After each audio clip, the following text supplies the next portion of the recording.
everyone, I am Shalini Singh and welcome to this channel. In this video, we are going to study the fourth chapter from Home Science Class 12th and the name of this chapter is Food Processing and Technology. तो start करते हैं chapter को. इसमें हम सबसे पहले पढ़ेंगे कि फूड साइंस क्या है.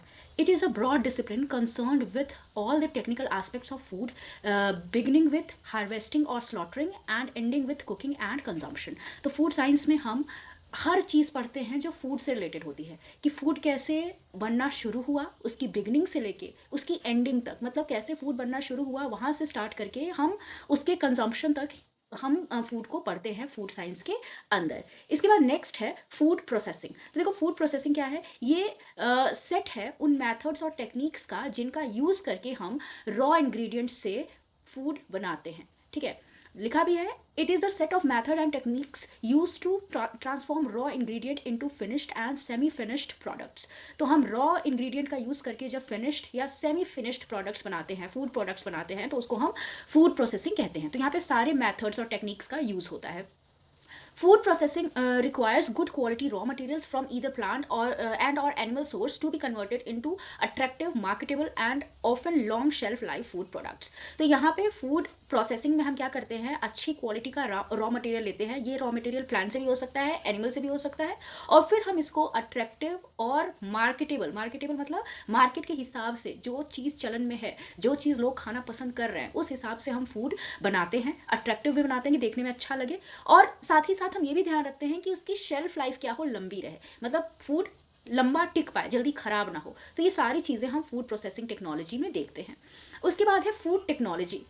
Study of food technology gives in depth knowledge of science and technology. तो यहाँ पे देखो हम साइंस और टेक्नोलॉजी को दोनों को मिक्स करके फूड के सेंस में यहाँ पे बात करते हैं. And develop skills for selection, storage, preservation, processing, packaging, distribution of safe, nutritious, wholesome, desirable as well as affordable convenient foods. तो यहाँ पे हम जब फूड को बनाते हैं तो उसके हर चीज़ का हम ध्यान रखते हैं कि कैसे रॉ मटेरियल को सेलेक्ट किया जाए, कैसे स्टोर किया जाए, प्रिजर्व किया जाए, फूड की प्रोसेसिंग की जाए, प्रोसेसिंग के बाद कैसे उसकी पैकेजिंग हो, फिर डिस्ट्रीब्यूशन भी फूड का किया जाता है जो कि सेफ होना चाहिए, फूड न्यूट्रिशियस भी होना चाहिए, होलसम होना चाहिए, desirable as well as affordable, मतलब जैसा लोगों को चाहिए उनकी डिज़ायर के हिसाब से होना चाहिए और उनके जेब के हिसाब से भी होना चाहिए, उनको अफोर्डेबल लगना चाहिए. तो ऐसे फूड को हम फूड टेक्नोलॉजी में बनाते हैं. Another significant aspect of food technology is to save and utilize all the food produced. तो जितने भी फूड बन रहे हैं उन सबको अच्छे से सेव करना, उसको यूटिलाइज करना ही फूड टेक्नोलॉजी का एक एस्पेक्ट है. इसके बाद हम फूड मैन्युफैक्चरिंग के बारे में पढ़ेंगे. ये क्या है, यहाँ पे हम मास प्रोडक्शन की बात करते हैं. It is the mass production of food products using principle of food technology to meet the diverse need of growing population. देखो जैसे जैसे पॉपुलेशन बढ़ती जा रही है, सबकी ज़रूरतें भी बहुत अलग अलग होती जा रही है, डाइवर्स नीड है हमारी पॉपुलेशन की, जिसकी वजह से फूड टेक्नोलॉजी का यूज़ करना बहुत ज़रूरी है. अब फूड टेक्नोलॉजी को यूज़ करने के लिए उसके कुछ सिद्धांत भी होते हैं, प्रिंसिपल भी होते हैं, उनका भी हमको यूज़ करना होता है. तो ये सबको हम फूड मैन्युफैक्चरिंग के अंदर रखते हैं कि कौन सी टेक्नोलॉजी का हम यूज़ करके, किन किन प्रिंसिपल्स का यूज़ करके हम फूड को ग्रो करेंगे और पॉपुलेशन के हिसाब से उसको बनाएंगे. Food manufacturing is one of the largest manufacturing industries in the present time. तो आज के समय में फूड इंडस्ट्री जो है, जितनी भी बड़ी इंडस्ट्रीज हैं उनमें से एक फूड इंडस्ट्री भी है. अब सिग्निफिकेंस पढ़ेंगे कि क्या सिग्निफिकेंस है फूड प्रोसेसिंग और टेक्नोलॉजी का. Change in lifestyle, increasing mobility and globalization have increased the demands for various type of products, making the research for newer technologies necessary. तो देखो क्यों ज़रूरी है नई टेक्नोलॉजी, क्यों फूड प्रोसेसिंग पे इतना फोकस किया जा रहा है, क्योंकि लोगों का लाइफस्टाइल चेंज हो रहा है, मोबिलिटी भी बढ़ रही है, लोग ज़्यादा अब एक जगह से दूसरी जगह जा रहे हैं क्योंकि ट्रांसपोर्ट्स ज़्यादा हो गए हैं, ग्लोबलाइजेशन बढ़ा है, जिसकी वजह से लोगों की डिमांड जो है वो क्या हो रही है, बढ़ रही हैं. वेरियस प्रोडक्ट्स की हम डिमांड कर रहे हैं. पहले क्या होता था, लोग एक जैसा खाना ही खाते थे, अलग अलग फूड के बारे में जानकारी भी लोगों को नहीं होती थी. लेकिन अब इतनी सारी सोशल मीडिया की वजह से, नई नई टेक्नोलॉजीज़ की वजह से लोगों को नए नए फूड के बारे में जानकारी भी हो रही है और वो उनको बनाना भी सीख रहे हैं और नए नए फूड को वो ट्राई भी करना चाह रहे हैं. तो इन सब के लिए नई टेक्नोलॉजी की ज़रूरत है ताकि इन फूड को बनाया जा सके. बिना टेक्नोलॉजी का यूज़ करके ना आप इन रॉ मटेरियल्स को सिक्योर कर पाओगे, स्टोर कर पाओगे, ना इनको प्रोसेस करके डिफरेंट टाइप के फूड्स बना पाओगे. सेकेंड है food fortification is done by adding nutrients that is lacking in food stuffs or condiments to ensure that minimum dietary requirements are met. तो देखो अब क्या है, आज के समय में जितने भी अगर किसी फूड में किसी न्यूट्रिएंट की कमी भी है तो फोर्टिफिकेशन के थ्रू उसमें हम वो जो कम न्यूट्रिएंट है वो अलग से ऊपर से मिला सकते हैं। तो यहाँ पे एग्जांपल के लिए बताया गया है, जैसे आयोडाइज सॉल्ट है, सॉल्ट में आयोडीन नहीं था, हमने आयोडीन मिलाया। Folic acid added to flour, जो आटा है, आटा में हमने फोलिक एसिड मिलाया। Vitamin A added to oils and fats, तो जितने भी हमारे पास ऑयल और फैट्स हैं उसमें हमने विटामिन ए मिलाया ताकि इनकी कमी ना हो। Increasing prevalence of diseases like heart disease and diabetes are concern about wellness has made it necessary for scientists to alter the nutrient content of food. For example, reducing the calorie content of processed food in several ways, such as using artificial sweeteners. तो देखो बहुत सारी diseases भी बढ़ रही हैं, जैसे heart disease, diabetes, आजकल ये बहुत ज़्यादा चिंता का विषय है। तो इसकी वजह से साइंटिस्ट्स के सामने भी समस्या है कि वो कैसे जो फूड के न्यूट्रिएंट हैं उनको बढ़ा सके, उनको सही दे सके, मतलब जिसको जो न्यूट्रिएंट चाहिए उसको वो न्यूट्रिएंट मिल पाए। इसी वजह से बहुत सारी टेक्नोलॉजी का यूज़ किया जा रहा है ताकि फूड से जो बेकार चीज़ें हैं उनको हटाया जा सके, अलग से कुछ चीज़ों को, कुछ न्यूट्रिएंट को मिलाया जा सके ताकि फूड सबके लिए अफोर्डेबल तो हो ही, सबके लिए स्वास्थ्यकर भी हो, हेल्दी भी हो। तो इस एग्जाम्पल के लिए यहाँ पे बताया गया है कि जैसे जो कैलोरी कंटेंट होता है प्रोसेस्ड फूड में उसको कम करने के लिए आर्टिफिशियल स्वीटनर्स मिलाए जाते हैं ताकि कैलोरी बढ़े ना। नॉर्मल स्वीट हम मिलाएंगे तो हमको उससे कैलोरी मिलती है, तो कैलोरी ना बढ़े ना ज़्यादा लोगों को मिले, इसके लिए आर्टिफिशियल स्वीटनर्स को भी मिलाया जा रहा है। तो ये क्यों, कैसे संभव हो पाया कि हम आर्टिफिशियल स्वीटनर्स बना रहे हैं? टेक्नोलॉजी के थ्रू ही तो संभव हो पाया। इसका नेक्स्ट है consumer perception about food have changed. तो अब लोगों का जो धारणा है फूड के लिए वो भी चेंज हो गई है। The demand for food free of chemical, pesticides and preservatives yet having a longer shelf life and retaining their natural flavor and appearance is rapidly increasing. तो आज के समय में ना लोगों का जो परसेप्शन है चेंज हुआ है फूड के लिए। सबको केमिकल फ्री फूड चाहिए क्योंकि सबको जानकारी हो गई है, सब पढ़े लिखे हो गए हैं, तो सबको केमिकल के बारे में जानकारी है, तो केमिकल फ्री फूड सबको चाहिए। सबको पेस्टिसाइड्स फ्री और प्रिजर्वेटिव्स जिसमें ना कोई बहुत ज़्यादा मिले हों, ऐसे फूड उनको चाहिए। और साथ ही साथ लोग ये भी चाहते हैं कि उनकी शेल्फ लाइफ भी फूड की क्या रहे, लंबी रहे। तो इस सब के लिए जो है फूड टेक्नोलॉजी का सहारा लिया जा रहा है। और साथ ही साथ लोग ये भी चाहते हैं कि फूड का नेचुरल फ्लेवर भी बना रहे, उसकी अपीयरेंस भी बनी रहे। तो लोगों की डिमांड काफ़ी बढ़ गई है। तो इस डिमांड को पूरा करने के लिए फूड टेक्नोलॉजी ज़रूरी है। All this has increase the importance of food processing and technology. तो इन सब की वजह से फूड प्रोसेसिंग एंड टेक्नोलॉजी की डिमांड बढ़ गई है और इसी वजह से हम इसको यहाँ पे पढ़ रहे हैं। ठीक है, नेक्स्ट हमारा टॉपिक इसी चैप्टर का development of food processing and technology. कैसे food processing and technology develop हुई, कैसे लोगों को इसके बारे में पता चला। तो in 1810 development of canning process by Nicolas Appert was a decisive event. तो यहाँ पे सबसे बड़ा जो एक महत्वपूर्ण इवेंट था वो 1810 में हुआ था जब निकोलस एपर्ट ने कैनिंग प्रोसेस को खोजा। कैनिंग प्रोसेस यानी कि डिब्बे में जो चीज़ें होती है ना वो चीज़ें कि कैसे डिब्बे में फूड प्रोडक्ट्स को बंद किया जाए, ये निकोलस एबार्ट ने ही खोजा था। कब? 1810 में। Canning had a major impact on food preservation techniques. तो यहाँ पे देखते हो आप, डिब्बे वाली जो चीज़ें होती हैं, जूस वगैरह होते हैं, कॉफ़ी होती है, ये कितने लंबे समय तक टिकती है, जल्दी ख़राब नहीं होती। तो ये बहुत बड़ा इस जो था इसका असर पड़ा था, ये एक बहुत बड़ा इवेंट था फूड प्रिजर्वेशन के क्षेत्र में। Later Louis Pasteur research in 1864 on spoilage of wine, and his description of how to avoid spoilage was an early attempt to put food technology on a scientific basis. तो उसी तरह से 1864 में Louis Pasteur ने भी बताया था कि वाइन को खराब होने से कैसे बचाया जाए। तो यहाँ पे स्पॉयलेज को बचाने के लिए, स्पॉयलेज को अवॉइड करने के लिए टेक्नोलॉजी का यूज़ करना शुरू हुआ था 1864 में। He developed pasteurization, the process of treating milk to destroy disease producing organisms. तो यहाँ पे पास्चराइजेशन भी लुइस पास्चर ने लाया था, जो कि जिसमें क्या किया जाता था, दूध को के ऊपर प्रक्रिया की जाती थी ताकि दूध खराब ना हो, दूध को खराब होने से बचाया जा सके। फिर 20th सेंचुरी में क्या हुआ, वर्ल्ड वॉर आई, एक्सप्लोरेशन ऑफ स्पेस भी हुआ, मतलब लोग एक्सप्लोर करने लगे स्पेस को, and the rising demand for varied products from consumers contribute to the growth of food technology. अब जो लोग वॉर में जा रहे हैं, जो लोग स्पेस में जा रहे हैं, अलग अलग जगहों पे जा रहे हैं, काम कर रहे हैं, वहाँ पे उस हिसाब से उनकी फूड की डिमांड होने लगी, क्योंकि जो स्पेस में जा रहा है उसकी फूड की डिमांड अलग होगी, फूड को लंबे समय तक प्रिजर्व करने की ज़रूरत होगी। इसी वजह से फूड टेक्नोलॉजी को बढ़ावा मिला. Food preferences and choices changed, and people started incorporating into their diet food items preparation from different region and countries. तो यहाँ पे अब लोगों की फूड चॉइसेस चेंज हुई, जिसकी वजह से अब डिफरेंट डिफरेंट रीजन के डिफरेंट डिफरेंट कंट्री के फूड आइटम्स को लोग अपने खाने में शामिल करने लगे. The desire to have seasonal foods all year around increase. अब सीजनल फूड जो पहले सिर्फ सीजन में मिलते थे, अब पूरे साल लोगों को चाहिए.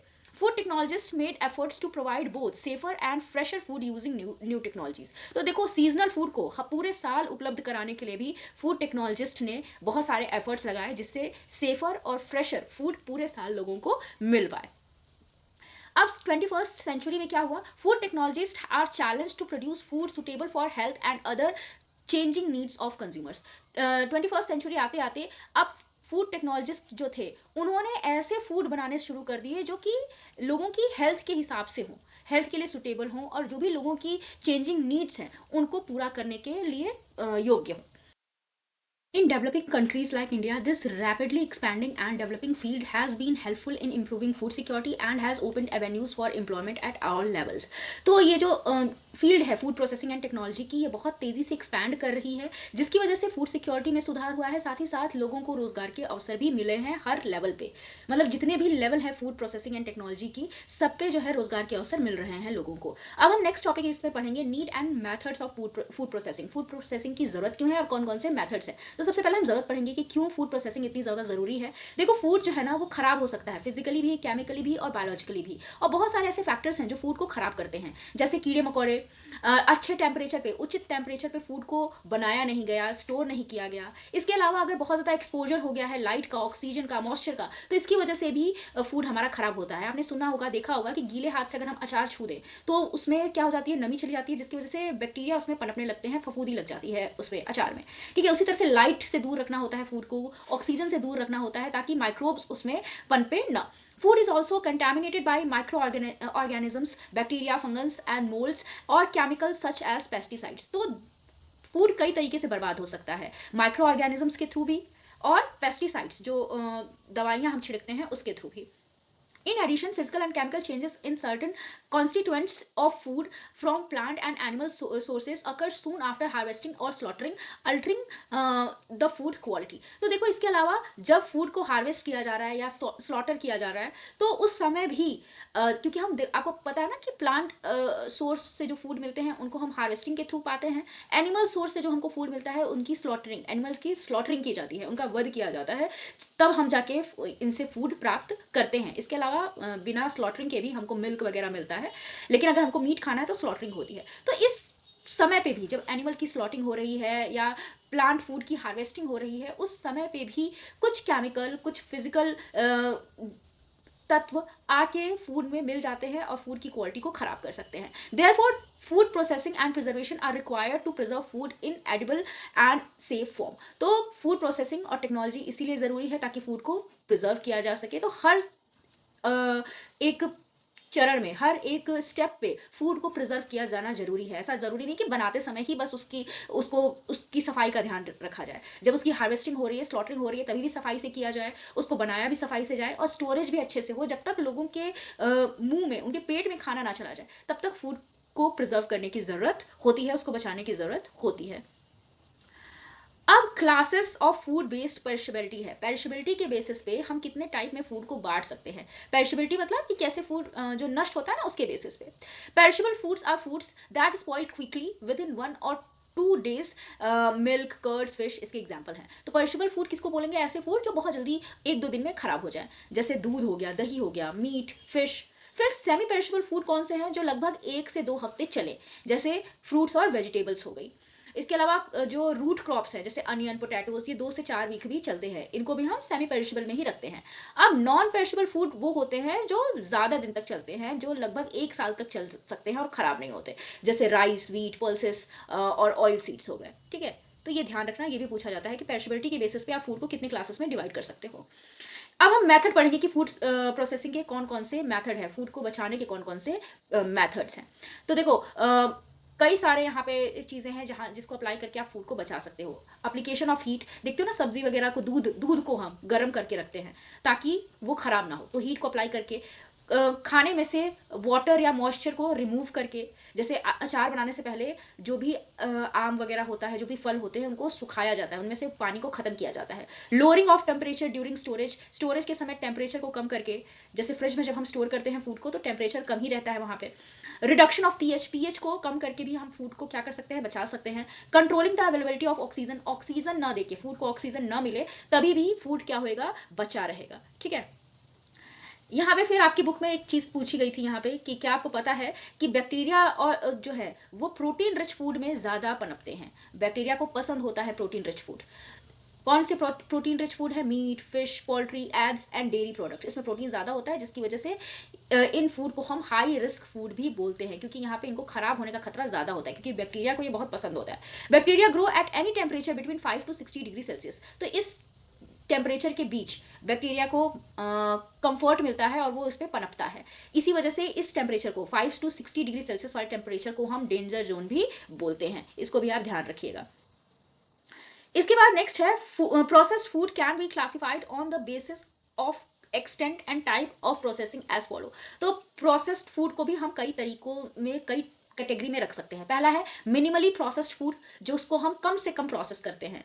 ये कौन से होते हैं? जैसे फ्रूट्स हो गए, आपने धोया, छीला, कट किया, खा लिया, तो जिसमें प्रोसेसिंग कम होती है उसको मिनिमली प्रोसेस्ड फूड बोलते हैं। ठीक है, तो इसको ये यहाँ पे यही चीज़ बताई गई है। उसके बाद आते हैं प्रिजर्व्ड फूड। प्रिजर्व फूड वो होते हैं जिनको प्रिजर्व करके रखा जाता है लंबे समय तक, उसको आप खाते हो। जैसे फ्रोजन मटर हो गई, फ्रोजन वेजिटेबल्स हो गई, ये इसके एग्जाम्पल है।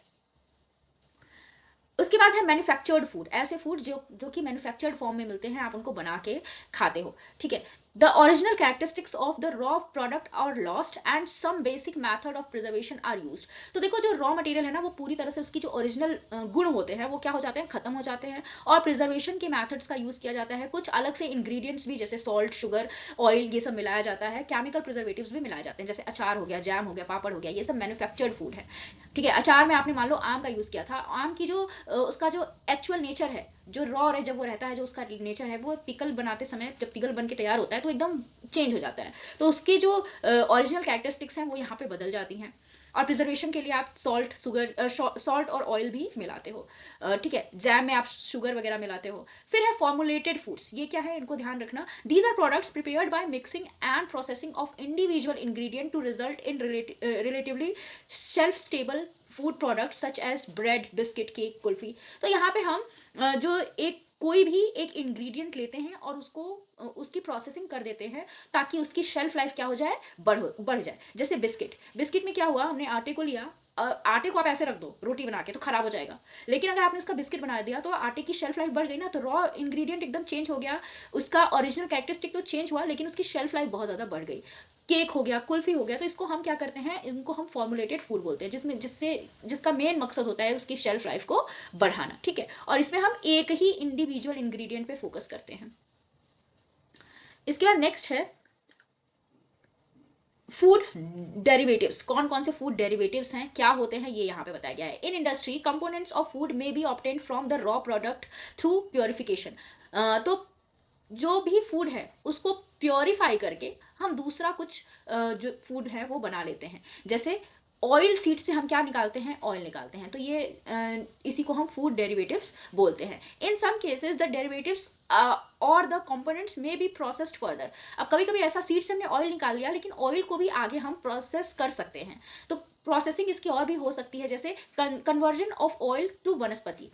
तो हाइड्रोजनेशन के थ्रू हम क्या कर सकते हैं, ऑयल से जो है वो वनस्पति घी बना सकते हैं। तो यहाँ पे फूड डेरिवेटिव्स क्या हुआ कि एक रॉ मटेरियल को आपने बहुत ज़्यादा उसकी प्रोसेसिंग कर दी, उसका रूप एकदम बदल दिया, फिर उसके अंदर और भी चेंजेस आप लगातार करते जा रहे हो, लगातार आपको उससे नए नए चीज़ें मिलती जा रही हैं। ठीक है, और यहाँ पे फूड को प्योरीफाई किया जाता है।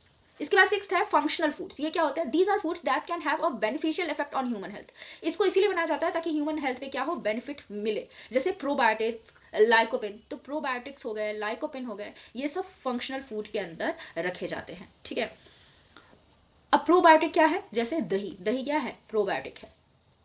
अब है मेडिकल फूड्स। मेडिकल फूड्स क्या होते हैं, नाम से ही समझ में आ रहा है, ये कब दिए जाते हैं, डिजीज की कंडीशन में, इलनेस की कंडीशन में दिए जाते हैं, ठीक है।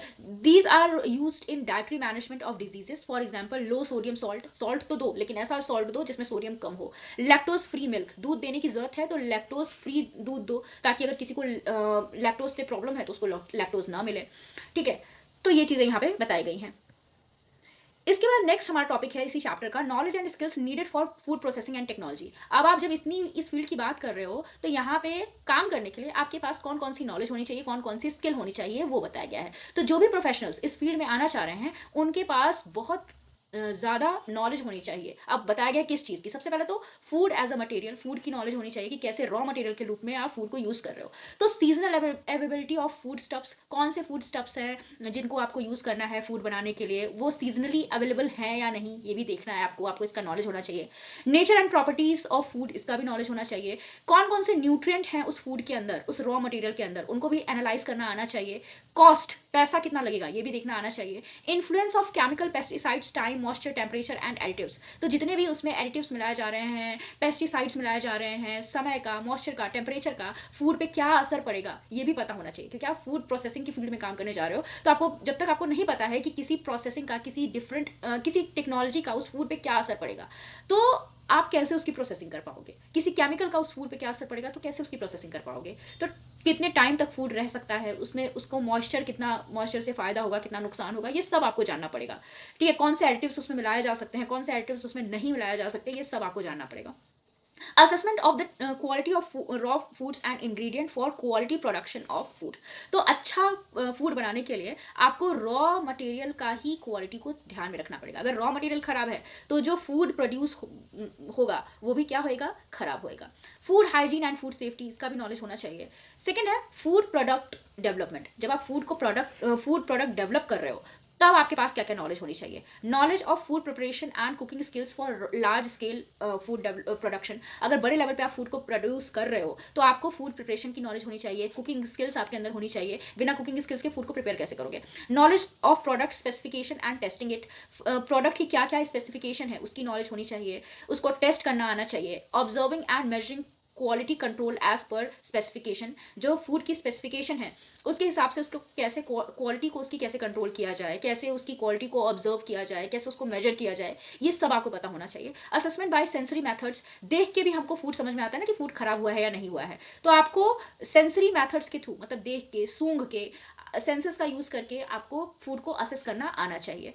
Industrial practices and manufacturing systems and their control, तो आपको इंडस्ट्रियल प्रैक्टिसेस और मैन्युफैक्चरिंग सिस्टम्स पे भी ध्यान रखना है कि कैसे फूड को मैन्युफैक्चर करोगे, कैसे जो भी मैन्युफैक्चरिंग में चीज़ें हो रही हैं उनको कंट्रोल करोगे ताकि फूड की क्वालिटी बनी रहे। Labelling and packaging of marketable product, जो प्रोडक्ट आप मार्केट में बेच रहे हो उसको लेबलिंग करना, उस पर सही से लिखना कि इस फूड में कौन कौन से इंग्रेडिएंट हैं, कितने कितने मात्रा में हैं वो इंग्रेडिएंट, उसकी पैकेजिंग अच्छे से करना ताकि खराब ना हो फूड, इसका भी नॉलेज होना चाहिए।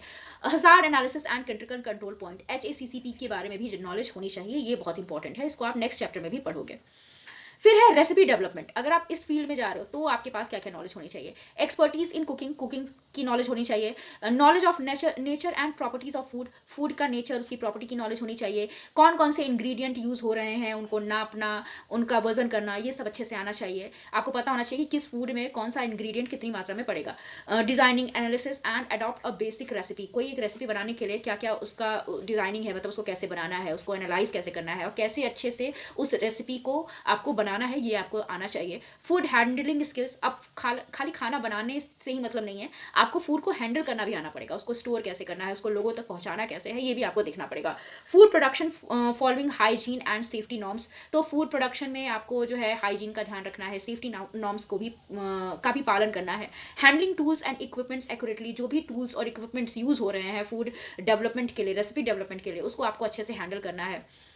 Innovation in product design, product को जब बना रहे हो तो आपको इनोवेशन भी लाना है। आप एक ही विधि से हमेशा बार बार फूड बनाओगे तो कौन उस फूड को खरीदेगा, आपको थोड़ा सा इनोवेटिव होना पड़ेगा। And preparation according to consumer perception, तो कंज्यूमर के हिसाब से आपको फूड को प्रिपेयर करना आना चाहिए। Use of information technology and contemporary production, तो जो भी जिस भी चीज़ का प्रचलन है वो बनाने आपको आना चाहिए, और साथ ही साथ जितनी भी टेक्नोलॉजीज़ है आपको उसको यूज़ करना आना चाहिए, ठीक है। क्योंकि अगर आपको टेक्नोलॉजी के बारे में पता नहीं है, आपको सोशल मीडिया के बारे में पता नहीं, आपको इन्फॉर्मेशन टेक्नोलॉजी के बारे में पता नहीं, तो आप कैसे पता कर पाओगे कि कौन सा फूड है वो प्रचलन में है, कौन सा फूड लोग खाना पसंद कर रहे हैं, कौन सा फूड उस पर्टिकुलर रीजन में, उस पर्टिकुलर एरिया में ज़्यादा खाया जा रहा है। तो ये सब देखने के लिए आपको थोड़ा सा आईटी की नॉलेज भी होनी चाहिए।